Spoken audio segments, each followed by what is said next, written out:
Assalamualaikum warahmatullahi wabarakatuh. Halo kawan pajak, selamat datang di podcast 327 dalam segmen Ngopi, Ngobrol Pajak Terkini.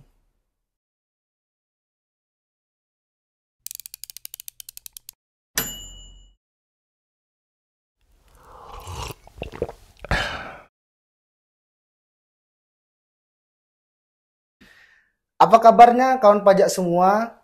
Semoga sehat selalu ya. Berjumpa kembali dengan saya Yogi yang akan menjadi host untuk podcast pada kali ini. Bersama saya telah hadir narasumber yang luar biasa, yaitu Kak Ade Ariputra. Halo Yogi. Halo Kak Ade, apa kabarnya Kak Ade? Alhamdulillah baik. Alhamdulillah baik. Nah Kak Ade, pada kesempatan kali ini kita akan membahas apa nih Kak? Tidak seperti biasa ya kalau kita bahas aturan baru, kali ini kita cuma mau spill-spill. Kita mau spoiler dikit deh. Wah, spill Kak Ade. Ya. Wah, bikin penasaran aja ini. Spill apa nih Kak Ade? Sebelumnya cerita dulu nih tentang reformasi perpajakan yang sudah dimulai semenjak tahun 83 ya, dengan adanya prinsip self-assessment. Yang sekarang ya sudah masuk ke jilid 3 tahun 2016, yang salah satu pilarnya adalah tentang penataan sistem informasi teknologi dan basis data yang handal. Nah, tahun depan, tahun 2024 insya Allah ya, kita ada sistem baru nih yang namanya CITAS, atau bahasa Inggrisnya ya, Cortex Administration System. Kalau bahasa Indonesia itu siap. Sistem inti administrasi perpajakan menggantikan sistem yang selama ini kita pakai nih. Udah 15 tahun kita pakai, akhirnya kita ganti. Oke, jadi podcast kali ini mau spill apa saja yang ada di Citas itu ya Kak? Ya, benar. Jadi di CITAS ini kita mengintegrasikan, mendigitalisasi 21 proses bisnis ya. Mulai dari pelayanan, pengawasan, pemeriksaan, manajemen data, atau hingga nyampe penegakan hukum. Jadi dengan latar belakang dan tujuan kepastian hukum, efektivitas, compliance, nanti sangat-sangat akan memudahkan karena semua telah berbentuk digital, Yogi. Oh, seperti itu. Banyak juga ya Kak Ade, ada 21 perubahan ya Kak Ade? Iya. 21 perubahan proses bisnis perpajakan Iya. seperti itu Kak Ade. Nah, apa aja sih bocorannya Kak Ade? Sebenarnya banyak ya, tapi kali ini kita bocorin 4 aja dulu ya. Yang pertama itu nanti SPT itu udah berbentuk pertanyaan. Terus yang kedua ada integrasi satu aplikasi. Terus nanti juga kita bocorin yang ketiga ya, ada perubahan sistem pembayaran. Nanti pembayaran kita berubah. Terus yang terakhir adalah tracking progress layanan perpajakan.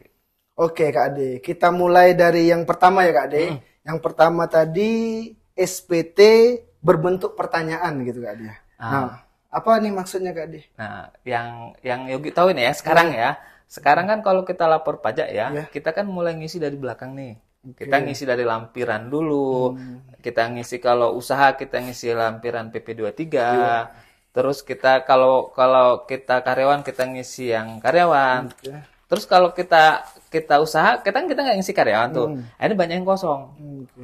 Akhirnya banyak yang kosong, ya jadi seperti percuma ini lampiran banyak bingung kenapa mesti ada yang diisi ada yang enggak, kan bingung gitu. Jadi kita balik sekarang, tahun depan maksudku. Tahun depan kita balik, kita isi dari depan. Nah, dari induk nanti akan berupa pertanyaan. Jadi dari pertanyaan-pertanyaan itu contoh ya. Misal, apakah Anda usaha? Kalau Yogi pencet centang yes, nanti lampiran yang khusus usaha aja yang akan muncul yang bisa kita isi. Begitu sebaliknya kalau kita centang karyawan, kita nggak usaha, nanti lampiran karyawan aja yang kita isi. Kalau dua-duanya nanti dua-duanya kita isi. Nah, itu ke depannya.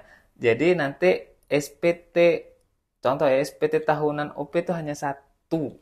Nggak seperti dulu ada 1770, SSS, tapi hanya satu itu aja.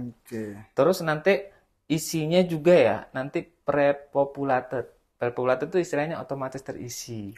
Jadi contoh ya, misal Yogi dapat bukti potong dari gaji, atau tiba-tiba Yogi dapat faktur pajak, atau Yogi punya cabang nih, yang punya dapat bukti potong juga. Nanti pas Yogi buat SP tahunan semuanya otomatis masuk. Jadi Yogi nanti nggak perlu lagi namanya cari-cari berkas terus ngumpulin. Apalagi kalau Yogi punya bukti potong, nanti semuanya otomatis. Wah, keren nih kawan pajak. Jadi bisa otomatis seperti itu Kak ya? Iya, nanti ke depan kita otomatis. Kita lanjut ke Ade yang kedua, tadi adalah integrasi ke satu aplikasi. Iya. Gimana itu Kak Ade? Jadi benar. Jadi nanti Yogi tahu kan ya, kalau kita mau lapor pajak itu kan di DJP online. Terus kalau lapor PPN kan di web e-faktur. Mau buat aplikasi itu kita bahkan nginstal di e-tax invoice. Banyak. Yogi tahu apa yang lain? Iya. Nah benar ini Kak, banyak kan Kak ya. Yang setahu saya itu ada e-filing, e-bupot, e-tax invoice, Innova, ada juga IPHTB, dan banyak yang lain. Banyak. Jadi nanti ke depan nanti akan terintegrasi ke satu sistem. Namanya sih TAM ya, Taxpayer Account Management. Ini belum resmi sih, tapi kita buat itu dulu. Jadi nanti semuanya disatukan ke satu alamat web. Jadi nggak ada instalan aplikasi, nggak kayak e-faktur ya. Faktur kita nginstal. Terus karena web, jadi bisa dibuka dari mana aja. Jadi kan HP bisa, komputer bisa, laptop bisa. Jadi nanti kita bisa buat faktur lewat HP. Wah, keren ini kawan pajak. Kita nanti bisa buat faktur lewat HP. Nah, enak juga nih. Jadi nggak ribet, nggak harus punya laptop seperti tadi ya. Hebatnya ini ya, nggak cuma itu juga, Gi. Jadi nanti di TAM itu ada sistem pencatatan lah. Jadi pencatatan kecil, jadi ada wajib pajak yang merekam pendapatannya, kelebihan pendapatan, semuanya di situ. Kan ada nanti ada profil ya. Profil nanti kita bisa lihat hak dan kewajiban kita di situ. Terus selain itu ya, nanti kita kalau mau ubah clue bisa sendiri tanpa perlu datang ke kantor pajak. Tapi clue yang sampingnya gitu. Terus nanti jadi seperti sebuah akun ya. Kalau akun itu ada notifikasi, ada reminder loh. Jadi nanti wajib pajak bisa kita notifikasi lewat situ akun bahwa sudah mau lapor SP tahunan nih, udah mau batas waktu. Nanti kita bisa saling menghubung di situ. Dengan adanya TAM yang jadi penghubung itu ya, jadi kita mengurangi kontak antara wajib pajak dengan petugas pajak. Jadi cukup lewat aplikasi. Karena selalu terhubung lewat aplikasi itu, nanti wajib pajak akan selalu ingat akan hak dan kewajiban perpajakannya. Gitu. Oke, jadi kawan pajak, intinya nanti kita punya satu aplikasi yang terintegrasi ke semuanya ya Kak ya? Iya, cukup satu aplikasi aja. Kemudian Kak Ade, yang ketiga Kak Ade. Yang ketiga ini perubahan sistem pembayaran pajak seperti itu Kak. Ya, nah ini lumayan banyak yang berubah. Karena kita belajar dari case-case sebelumnya banyak kesulitan. Dulu bukan dulu sekarang ya. Kalau buat SPT itu kan setelah saya buat SPT kan kita harus buat billing dulu. Terus kita input KJS kode setoran pajak, terus bayar dulu, rekam billingnya, terus baru bisa lapor. Rawan terjadi kesalahan karena tiba-tiba ternyata salah. Fakta ya, Gi. Kita punya 400 lebih kombinasi kode setoran pajak di aplikasi billing. Saking banyaknya itu takut banyak salah juga. Nah, nanti ke depan hanya 60 untuk pembuatan yang billing mandiri. Selebihnya kenapa? Otomatis. Contohnya nih ya. Ketika kita buat SPT ya, selesai. Nanti langsung terhubung dengan pembuatan billing. Jadi cukup satu billing langsung buat SPT langsung bisa buat billing saat itu juga. Terus yang kedua, untuk tagihan pajak. Untuk tagihan pajak nanti di sistem itu kita di daftar akun itu kita punya banyak daftar pajak yang belum dibayar lah intinya.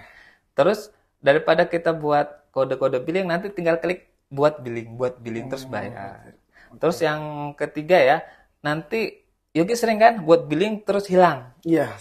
Nah, nanti ada menunya. Jadi ada menu daftar billing yang udah kita buat yang masih ada waktu aktif ya, sebulan kan waktu aktif ya. Bulan. Nanti ada di situ. Jadi kita nggak perlu buat lagi billing, tinggal cetak aja terus. Dan yang nggak kalah penting ya, ada pembayaran deposit.